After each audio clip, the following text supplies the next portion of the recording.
আসসালামু আলাইকুম রহমতুল্লাহি বারাকাতু। বিসমিল্লাহির রহমানির রহিম। হযরত আবু হুরায়রা রাদিয়াল্লাহু আনহু বলেন, আমি রাসূলুল্লাহ সাল্লাল্লাহু আলাইহি সাল্লামকে ইহা বলিতে শুনিয়াছি, বনী ইসরাঈলে দুই বন্ধু ছিল।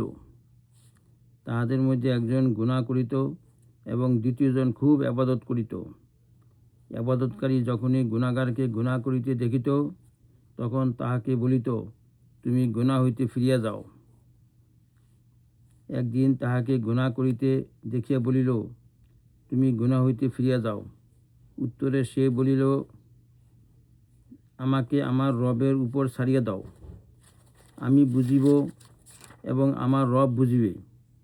তোমাকে কি আমার উপর পাহারাদার বানাইয়া পাঠানো হইয়াছে? আবেদ রাগান্বিত হইয়া বলিল, আল্লাহর কসম, আল্লাহ তাআলা তোমাকে মাফ করিবেন না।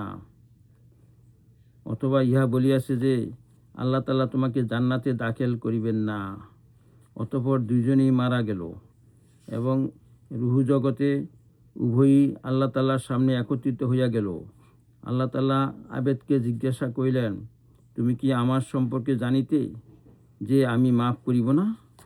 অথবা মাফ করার বিষয়টি যাহা আমার ক্ষমতা রহিয়াছে, উহার উপর কি তোমার ক্ষমতা ছিল যে তুমি মাফ করা হইতে আমাকে ফিরিয়ে রাখিবে?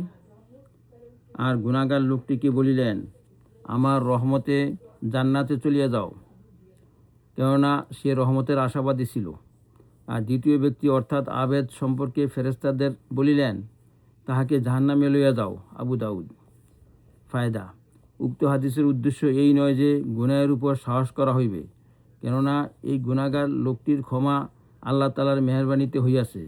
ইহা জরুরি নয় যে প্রত্যেক গুনাহগারের সহিত একই আচরণ করা হইবে, কেননা নিয়ম তো ইহাই যে গুনাহের উপর শাস্তি হইবে।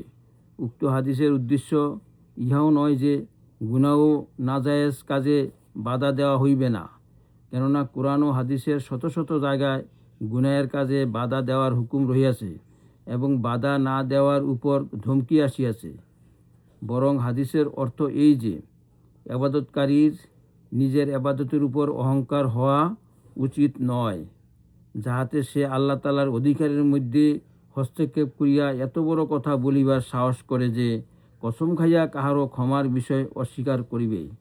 অথচ আল্লাহ তাআলার এই অধিকার রহিয়াছে যে যাহাকে চাহেন ক্ষমা করিয়া দিতে পারেন। বিসমিল্লাহির রহমানির রহিম। হযরত আবু হুরায়রা রাদিয়াল্লাহু আনহু বর্ণনা করেন যে, রাসূলুল্লাহ সাল্লাল্লাহু আলাইহি সাল্লাম বলিয়াছেন, মানুষ তাহার ভাইয়ের চোখের খড়কুটাও দেখিয়া ফেলে, কিন্তু নিজের চোখের কড়িকাঠ অর্থাৎ বড় কাঠের ভীম ও দেখে না। ইবনে হিব্বান। ফায়দা: অর্থ এই যে অন্যদের ছোট হইতে ছোট দোষও নজরে আসিয়া যায়, আর নিজের বড় বড় দোষও নজরে আসে না।